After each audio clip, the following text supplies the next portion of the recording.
Hello everybody, Tracy Sizemore here.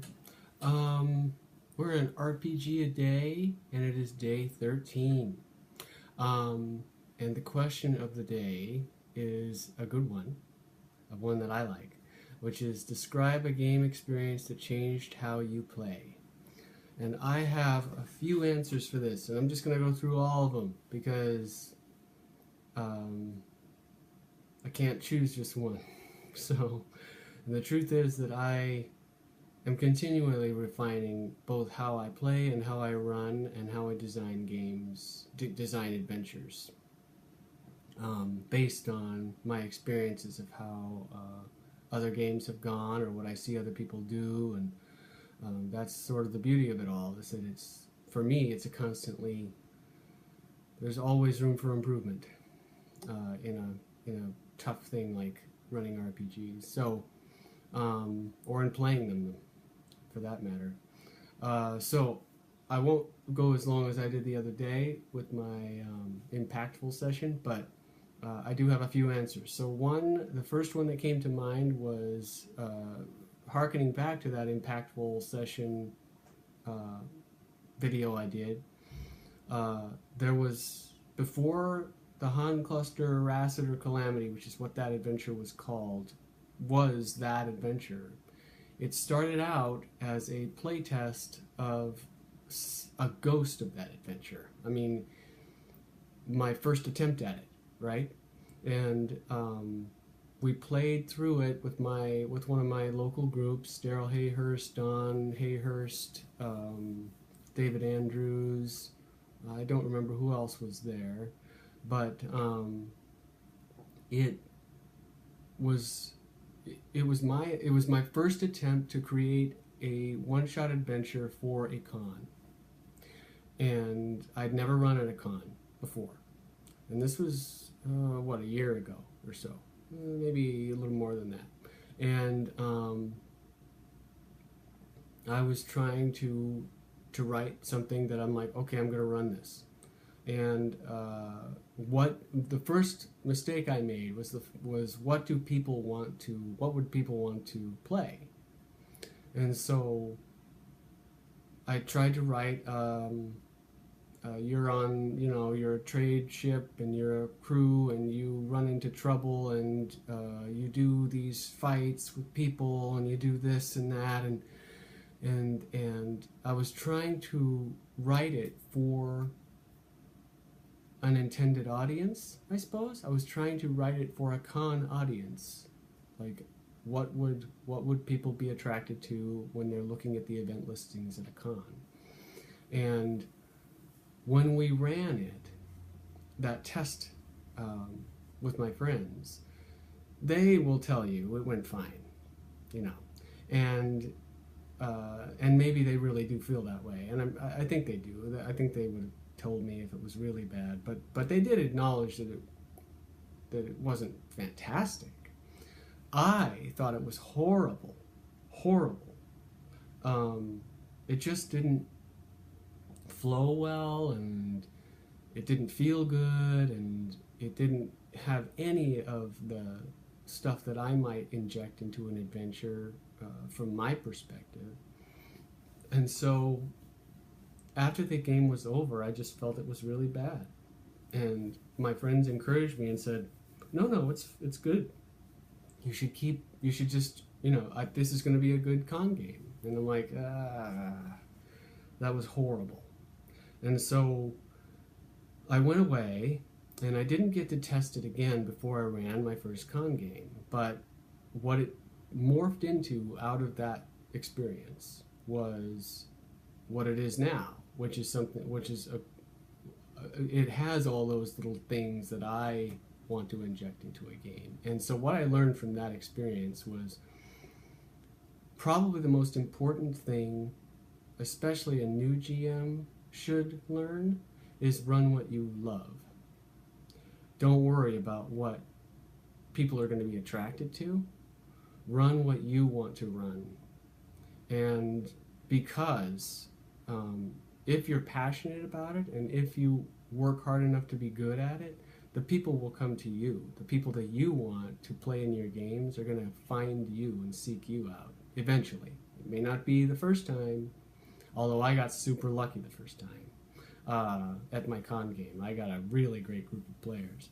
And but they will come. So even if at first you start to set up games that people don't come to play, or you only get a couple players, if you run a good game, eventually they will seek you out, and you will end up attracting the kind of players you want to play with because of what you're running. So that was what I learned from that session. Another, let's see, what was the question?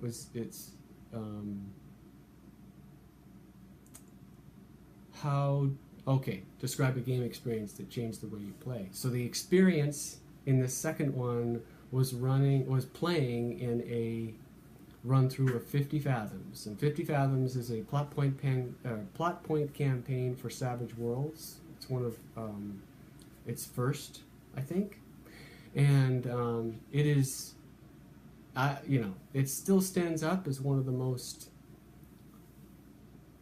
engaging and well organized and put together plot point campaigns for Savage Worlds and adventures for any system, if you ask me.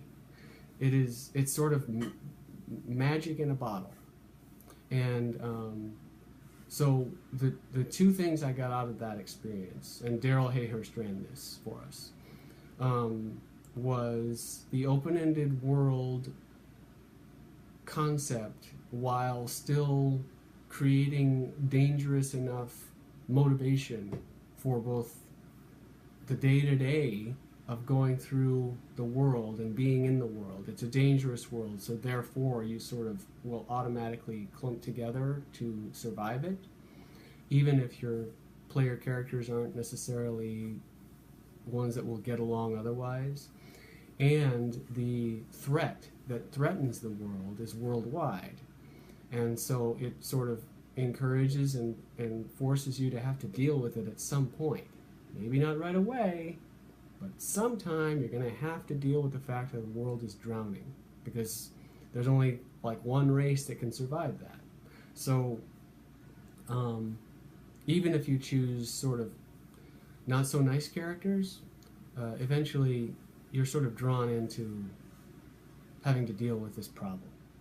And that is a brilliant design, and there's so much more to it than what I'm describing, but that influenced the way I wrote Han Cluster later. And Han Cluster meaning my sci-fi world that's still sort of in progress. The other thing that influenced me about that game was Daryl ran a mystery session during that game. A game where it was specifically and pointedly a mystery that we had to solve.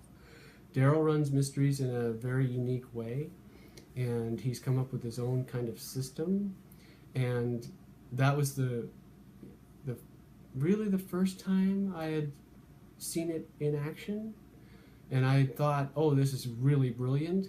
But now, because of having experienced it, I have taken that dynamic and those sort of guidelines of how to create a mystery and run with them like far beyond where Daryl went.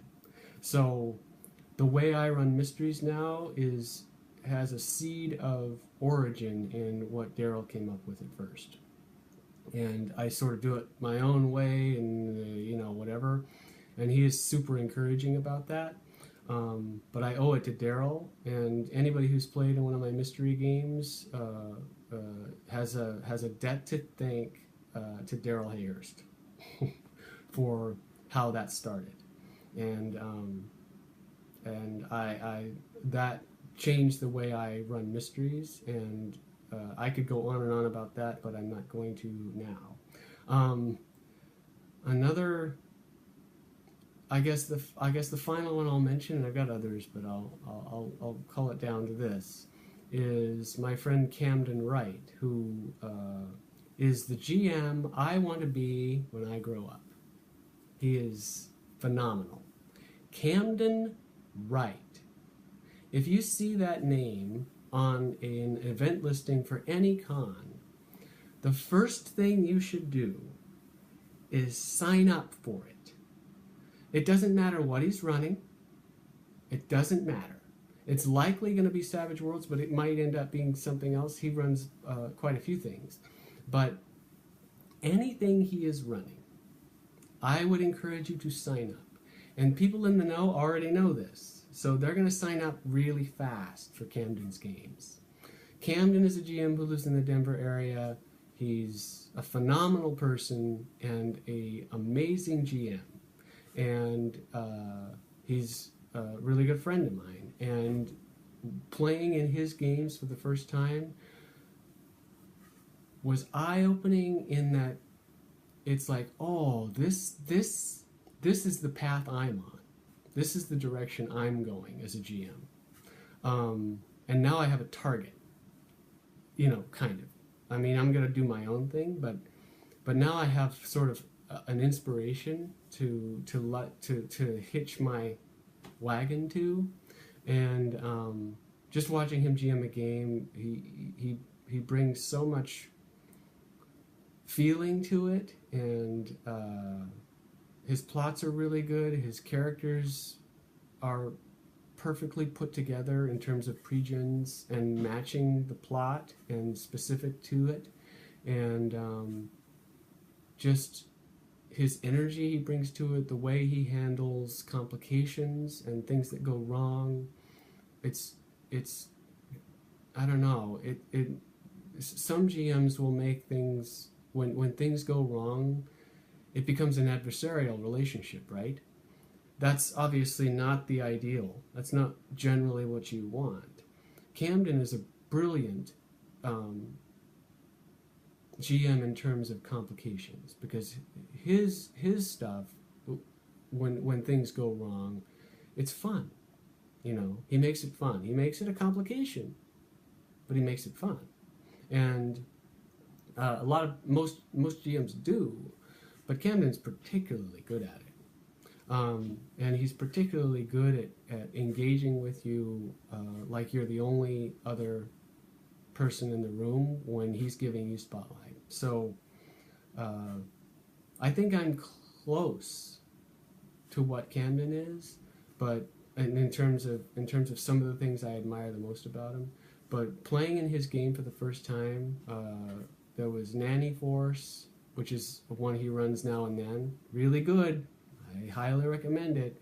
And then he ran this awesome Slipstream game, which spoke even more to how I like to run games. So anyway, that was very influential to me.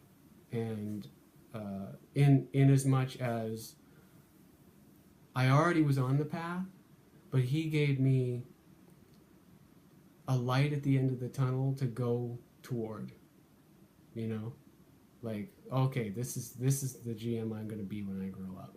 I may never get there, but he's really good. And it's interesting, and I could go on and on about the difference between GMing and game design, and how a lot of game designers aren't necessarily great GMs, and a lot of GMs aren't necessarily great game designers. Camden is both. So there it is. Okay, I will stop there. Okay, talk to you later.